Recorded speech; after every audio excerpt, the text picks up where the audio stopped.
我们有看到哈，其实这个绿绿的其实是荧光剂。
大家好，我是张大哥。现在我们要进行的是这部黑色从台北来的 W126的300 SEL 冷媒系统的R12，原厂是 R12转换成 R134的整个过程。首先大哥已经把高压进到这是欧甘娜高压的出口，一直到里面风箱的出口，低压出口在这里。我们首先呢，必须要先确认风箱也没有漏，因为如果风箱漏的话，那就是一个大工程。那首先我们必须要先做测漏的动作。那大哥这里有真空机，那从低压出口风箱的出口这个地方抽气，然后再来从高压的入口这个地方，我来接一个micro 微米表。目前因为在运作当中，所以我们看到它的真空值 micro 已经一直在往下降目前是降到650 micro。那大哥把真空机把它关掉，那我们来看看它的泄漏状况。那如果说它在维持一定的数值，然后稳定现在的670。那如果说在大概在10分钟左右，它的真空度都没有降，都没有升高，那就代表说我们的风箱这个地方是 OK 的是没有漏了煤的也没有没有泄漏这个是非常重要的，因为如果风箱漏的话，那就是一个大问题了。经过我们检查风箱的测漏，经过测漏之后，我们了解到这个风箱是 OK 的，它完全没有漏真空，也就是说它不会漏了煤。接着呢，我们就要进行它风箱部分的管路清洗。那目前呢，我们是从风箱的出口，也就低压的出口这个地方，我们把清洗剂从风箱的低压出口反灌回干燥瓶这个地方的高压入口管路上面脏的东西我们会储存在这个瓶罐里面这瓶罐目前是干净的我们来看看，到时候呢它的清洗出来的脏东西到底是什么样的情况？因为这部车子是 W16都已经经过30多年了，里面可能会有 R12、R134，都有可能的冷冻油会混在里面。那因为里面的冷媒现在都已经被抽光了，那留下来的里面的脏的东西呢，尤其是风箱它因为风箱的温度比较低，所以说它冷冻油都会结痂了。那我们这主要的目的是要把冷冻油脏的东西，包含脏的东西，把它清出来。OK， 大哥来打开高压，这里面装的是清洗剂。OK， 好，大哥打开高压，不久之后我们就看到这个脏的东西经过冷冻油，它会清洗出来。我们看到已经有一部分的那个脏的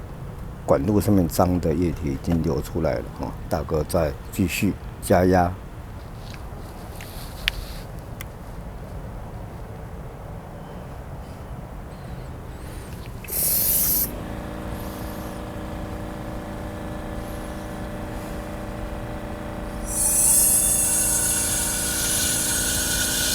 我们看到这个绿绿的这脏的，这里面应该是有荧光剂荧光剂含着一些脏的，因为荧光剂一般来讲都是绿色的那我们再继续加压清洗。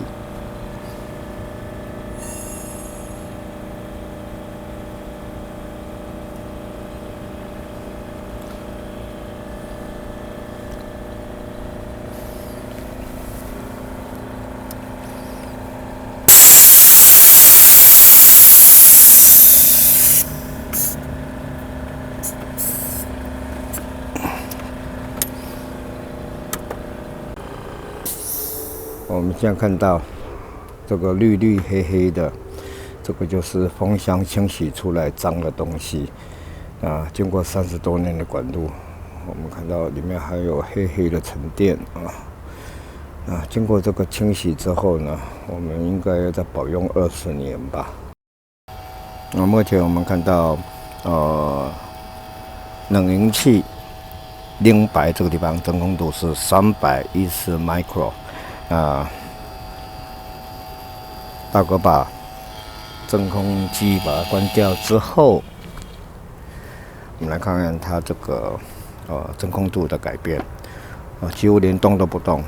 甚至于可能现在是310大哥已经把真空机抽掉了关掉了。那关掉了它的真空度，甚至还会更低为什么呢？因为大哥是从真空表的另一端在抽真空，所以说它经过管内的真空度平衡之后呢，甚至于现在更低，因为这个表是接在真空机的另外一端。OK， 那如果经过10分钟之后呢，它真空度都不会泄漏，那代表零白冷凝器这边的是 OK 的，不会老零霉了。那刚刚我们也有看到风箱那一端也没有漏冷媒因为压缩机目前是换新的新的压缩机。那至于说压缩机这个部分大哥要很沉痛的告诉各位压缩机当然有原厂有副厂那还有所谓的整修品。那大哥为了要替客户省钱替车主省钱，那就用了整修品。结果整修品之后，把整个管路全部回装以后，才发现说这真空机压力不足。真空机因为压缩机那个它的马力，它的那个压力不足。那因为一般来讲，我们 W126的压缩机它里面是有6个活塞那如果说它活塞磨损也就是漏钢压，就像我们引擎漏钢压的时候呢，它压缩机就没力就不能产生足够的压力来给风箱，就是冷凝器蒸发器来做低压泄放的这整个作用。那所以经过好几次这个惨痛的教训，大哥还是决定用全新的那全新的，如果说以年售的话，我那一台光材料钱就要25000左右了大哥觉得这个是很不值得了，所以今天只有原厂跟副厂的区别的选择大哥一定坚持用副厂的全新的副厂就便宜多了，价钱可能就一半左右，但是它是物超所值啦。我们已经完成了风箱这边的管路清洗，接着呢，我们就来清洗冷排，也就是冷凝器零白的管路清洗。其实零白的管路一般来讲比较不会脏，因为它是高温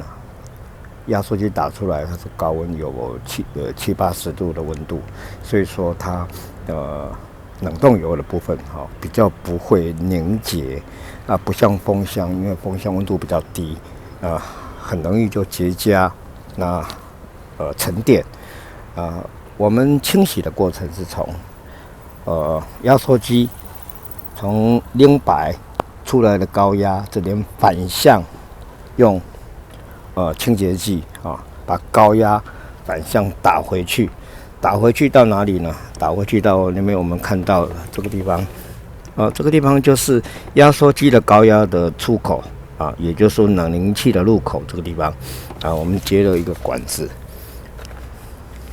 然后来看看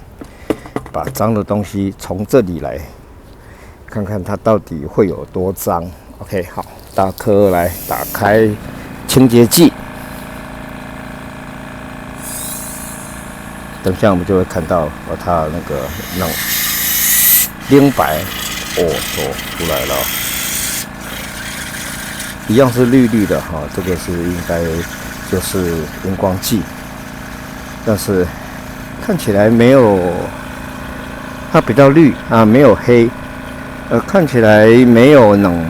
没有风箱那么样的脏大概继续。这是零白部分清洗出来的东西，看起来比较绿比较干净，没错，就是冷排，因为它温度高有70-80度，所以说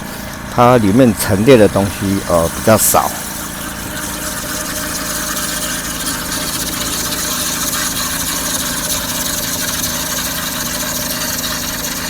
那也许大家会认为说，那我们坊间不有一些专业的管路清洗，他们是用机器清洗。那机器清洗，不是也可以达到效果吗？更方便。那其实因为机器清洗它是它压力比较低，它是在管路之间循环。那如果说我们成年的老管路脏的东西是洗不出来的，所以还是必须要有高压用高压这种方式才能够把管路脏的东西清洗干净。来，我们来继续。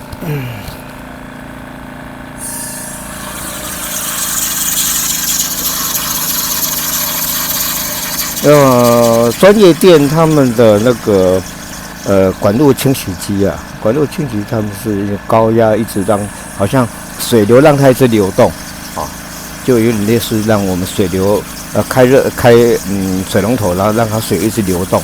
那这种方式的话，效果如果对成年的30多年的老车来讲，效果并不好了。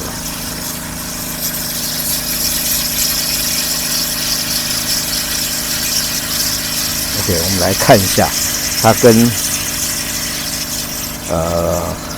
风箱就是蒸发器那边它洗出来的东西有什么样的差别？那我们来看一下，它就干净多了绿绿的，干净多了啊，没有看到什么黑点啊，所以说由此证明风箱才是我们要清洗的重点冷排冷凝器其实它的管路还是没有以前这么脏。我们风箱的部分也清洗完成，管路清洗完成侧漏的部分我们也侧漏，风箱没有漏冷媒的问题。那冷排蒸发器冷凝器这个部分冷凝器这个部分我们也管路清洗过之后呢，也没有漏冷媒的问题。那现在大哥已经把管路全部装上去了。那现在整个系统我们来看到这个干燥瓶大哥已经全部都换新了。那它原来接点这个地方的接点，红色这个是压力开关这个黑色这个也是压力开关。那等一下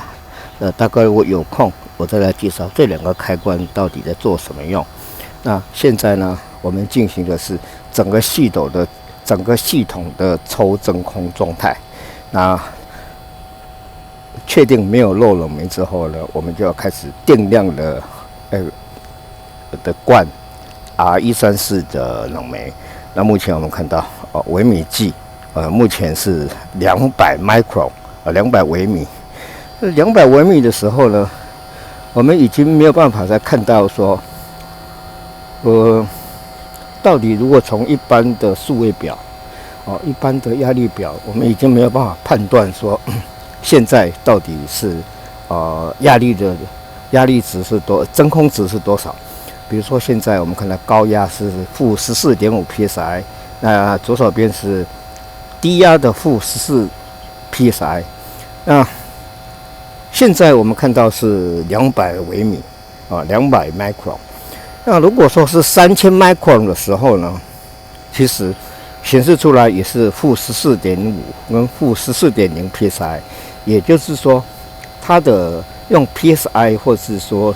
毫米水银柱的单位已经没有办法再更精细的判断真空度，那只能用微米计来判别。那目前我们看到是200微米，标准值应该要在500微米以下，已经接近绝对真空，已经很接近了如果这个部分过关的话，那我们就接着就要开始要灌定量的灌R134的冷媒。目前我们要进行的是定量的R134冷媒填充。那这部W126它原来的冷媒的重量应该是在1.3公斤左右。那我们也目标也是灌R134 1.3公斤左右经过整个系统的清洗冷媒侧漏前面的冷凝器跟后面的里面的风箱蒸发器侧漏都 OK 了真空度我们刚刚也看到已经抽到真空度500微米以下接着我们要开始做定量的冷媒填充。OK， 现在目前引擎是没有发动的也就是压缩机没有运转我们来看目前我们的目标是要填充 1.3公斤。OK， 大哥把低压打开我们就看到现在开始冷媒已经进来了。首先我们在引擎没有发动之前，我们先把压力开关把高低压的开关打开，让冷媒填充大概应该会填充到800 gram 左右现在300多。如果到300多到500的话一般来讲，压缩机一般都应该会启动了。大哥习惯上是先把冷媒在压缩机没有运转的情况之下，先让它灌到800毫克。当然，之前它应该的冷冻油应该大概是在1.1公斤左右，110毫克，110克左右。OK， 那大哥已经先把那个冷冻油已经先灌进去了。目前已经到了快800克。OK， 我现在把高低压开关全部关起来。那这个时候压缩机就应该要运转了。那我们到车内来，大哥把风量开到最大，那中央送风温度开到最低。好，大哥发动引擎。那发动引擎了之后呢，压缩机目前是在运转当中。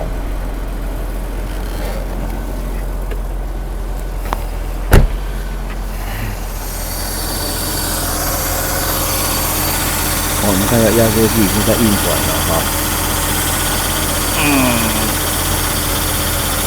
压缩机现在在运转当中，那我们接着就继续把冷媒填充到固定的量，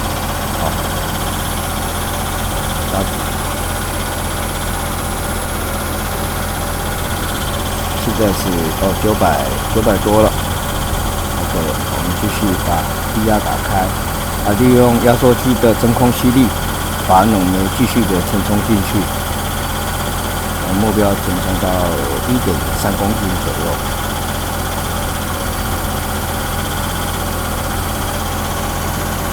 现在1.15，这个时候就不能够再打开高压开关，因为高压开关它压力会比我们目前冷媒桶里面的压力还高。OK， 好，305、320，多了一点点，在10%的误差以内，这是 OK 的。1.320。我们现在来看看这个干燥瓶，干燥瓶的透明视窗，因为这个是新的干燥瓶，所以说它透明视窗看得非常清楚，完全都没有泡沫。如果说，因为我们是定量的灌1.3公斤的冷媒，其实如果以大哥经验，你今天冷媒漏到只剩下1公斤的时候，它还是不会有泡沫。那也就是说，今天有泡沫，当然是因为里面有空气。那里面有空气的话，如果说冷媒不足的时候，它因为它的空间没有填满，而是会有气泡产生。但是呢，并不代表你一定缺冷媒。那今天如果冷媒灌到过度，灌得过多，那泡泡还是产生。那这个时候会有一个缺点产生了，也就是说，我们高压这个地方，现在是226 psi， 这高压的这个地方，如果你冷媒灌过度，会造成一个很糟糕的结果。也就是说，如果压缩机状况好，非常好，那高压会超过350的时候，这个红色的这压力开关就会把压缩机断开了。经过充分运转之后呢，我们看到，右上角这个7.3 7.3是低压出口这样的温度因为我们这边有个夹式的温度计夹在这个地方，我们看这个量已经开始冒汗了这个是7.3是现在是9.5度，那28度呢是代表这个量高压，也就是说，大哥把它夹好也就是说它的高压这个地方的冷媒出来压缩机出来的高压的温度目前低压25.5 psi， 高压部分是183大哥来做一个加油看看。加油。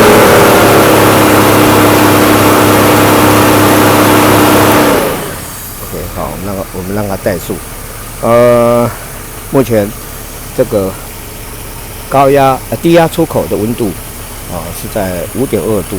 那我们来看这个，至于说我们现在看到的8.7度是目前44 psi 的9.8度的蒸发值。那跟目前低压出口的压力差的那个温度差，就是所谓的过热度。我们来看看过热度多少。过热度已经相当低了，甚至已经达到负值啊。至于说这边呢，也是过热度这边也是过热度。压缩机现在又在运转因为它冷度已经过低了那我们到车子里面来看它车子里面的温度。这里面好冷来看温度几度，风口的温度，已经到8.3度，风口温度是8.3，0度。我把灯关掉，这样看不清楚。OK， 好，我们来看这个温度计现在其实多少。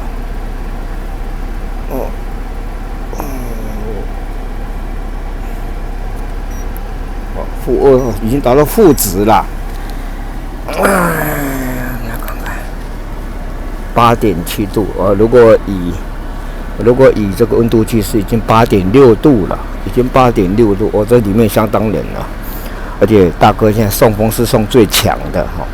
如果说我们用 auto 的话，那温度还会更低。我们用 auto 的话，温度还会更低。那我们来看看这个温度枪测出来是几度。这看不清楚已经到1度了，温度枪2度。温度枪测出来的温度更低这风口都已经到0度了。那这两个温度计都已经在10度以下了，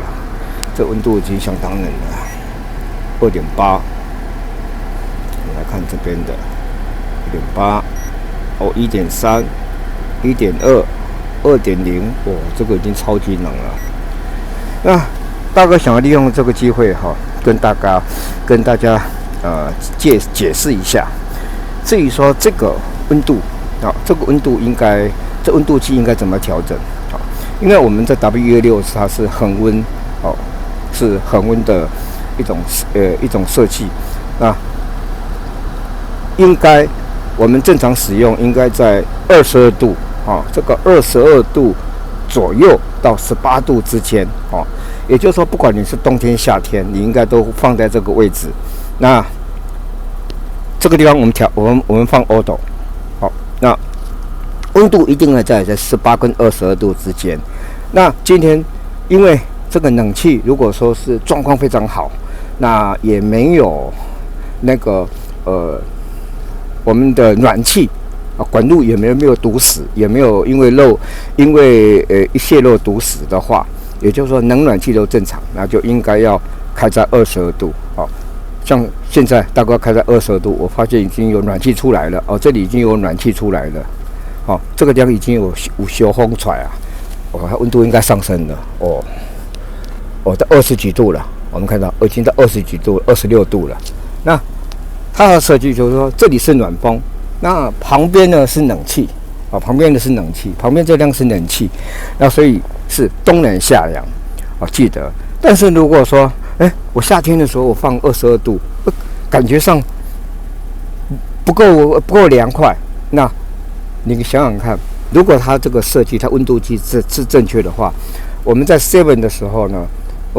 它大概在26度吧26度就已经够凉了。那你今天调在22度还不够凉，那是不是代表你的这个冷气系统有问题？那因为外面的温度现在外面的温度是17度，我们看外面温度现在是记得外面温度是15度，哦，外面温度是16度，15度、16度左右。哦，15度、16度左右，15度、16度左右，我开在22度，哦，这冷气都出来了，哦，这很奇怪哦。你看，这温度计现在已经变成40度了，温度计已经变成40度，因为你看我们的水温现在已经快80度、70几度了，所以它这边送出来已经变成40度，刚刚是在5度、6度，现在变成39度，因为大哥把它调在22度。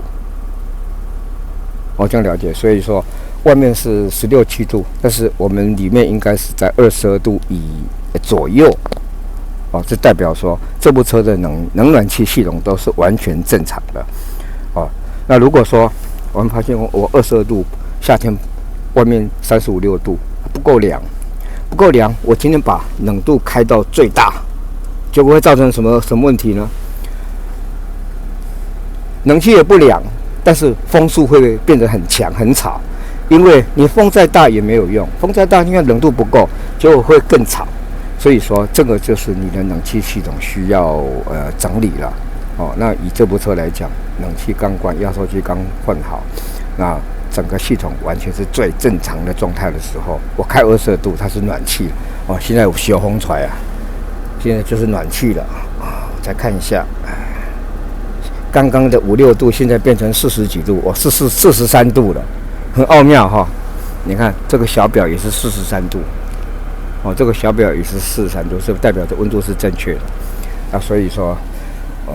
，W126的冷气系统，我们应该要找个机会把它好好的管路清洗一下，然后把冷气系统完全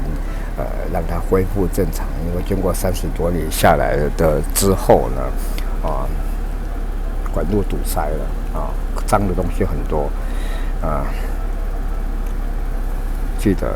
像这部车的车主他应该现在有在看这个影片，你就开22度，冬暖夏凉记得。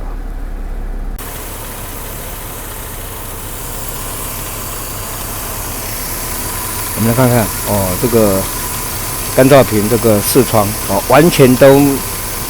黑到底，完全都没有气泡产生。当然不是因为我们定量冷媒灌得够。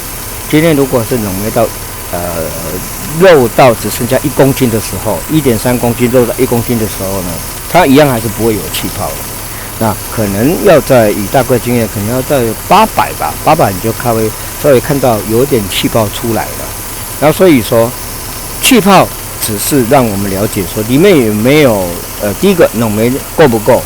那当时要漏煤漏很多的时候，那第二个里面有没有水汽，如果有水汽的话，气泡是永远消除不掉的。我们看到里面是完全都没有看到任何气泡的。